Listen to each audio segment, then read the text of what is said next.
नमस्कार, मी doctor Umesh Khedkar, care Sigma hospital Chhatrapati Sambhajinagar येथे हृदयविकार तज्ज्ञ म्हणून कार्यरत आहे. तर आज आपण जाणून घेणार आहोत अँजिओग्राफी आणि अँजिओप्लास्टी यासंबंधी. तर हृदयाच्या पेशंट संदर्भात आपण बऱ्याच वेळा करोनरी अँजिओग्राफी आणि अँजिओप्लास्टी हा शब्द ऐकलेला असेल. तर हे नेमकं काय आणि या दोघांमध्ये काय फरक आहे हे आपण आज जाणून घेऊ. तर करोनरी अँजिओग्राफी ही एक तपासणी आहे. हृदयाच्या रक्तवाहिन्यांमध्ये ब्लॉकेज बघण्याची तपासणी आहे.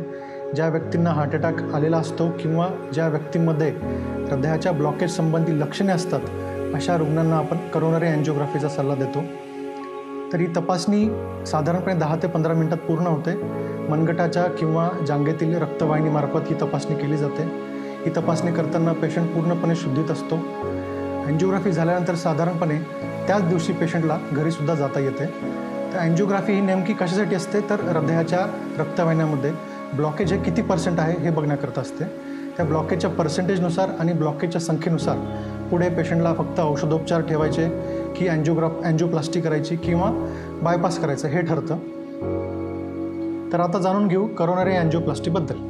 तर करोनरी अँजिओग्राफी ही करोनरी अँजिओप्लास्टीचीच पहिली पायरी असते आणि जेव्हा ब्लॉकेज हा 70% जास्त असतो आणि ब्लॉकेज अँजिओप्लास्टी करण्यासारखा असतो, त्यावेळेस पेशंटला अँजिओप्लास्टी करण्याचा सल्ला दिला जातो. काही वेळा इमर्जन्सीमध्ये म्हणजेच चालू अटॅकमध्ये सुद्धा करोनरी अँजिओप्लास्टी करावी लागते, ज्याला प्रायमरी अँजिओप्लास्टी असे म्हणतात. तर अँजिओप्लास्टीमध्ये आपण ज्या ठिकाणी रक्तवाहिनी अरुंद झालेली आहे ब्लॉकेजमुळं, त्या ठिकाणी धातूचा स्टेंट बसवून त्याला फुगवतो, जेणेकरून रक्तवाहिनी वापस रुंद होते आणि रक्तपुरवठा हा सुरळीत होतो.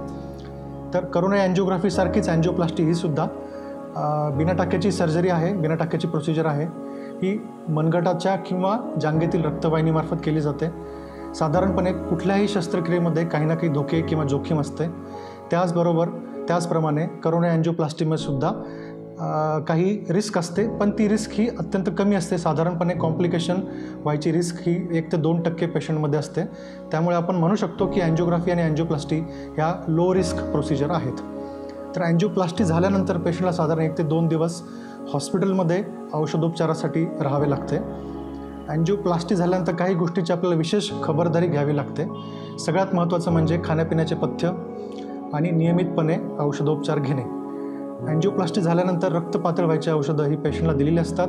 ही अत्यंत काटेकोरपणे न चुकता घेणे आवश्यक असते. सुरुवातीचे काही महिने किंवा काही वर्ष रक्त पातळ व्हायच्या गोळ्यांचा डोस जास्त असतो. कालांतराने तो डोस कमी होतो, परंतु कुठल्याही गोळ्या ह्या पेशंटनी स्वतःहून बंद करता कामा नये, नाहीतर जो स्टेंट टाकलेला आहे त्यामध्ये वापस ब्लॉकेज व्हायची शक्यता असते. त्याचप्रमाणे आहारासंबंधीचे पथ्य काटेकोरपणे पाळणे आवश्यक असते. शुगर किंवा ब्लड प्रेशर जर असेल तर त्याची औषधं नियमितपणे सेवन करून या दोन्ही गोष्टी आटोक्यात आणणे आवश्यक असते. अँजिओप्लास्टी झाली किंवा बायपास झालं तर याच्यानंतर आयुष्यभर कधी ब्लॉकेज होतच नाहीत असं नसतं. साधारणपणे अँजिओप्लास्टी झाल्यानंतर दरवर्षी 5% पेशंटला म्हणजेच 5% पेशंटमध्ये नवीन ब्लॉकेज व्हायची रिस्क असते.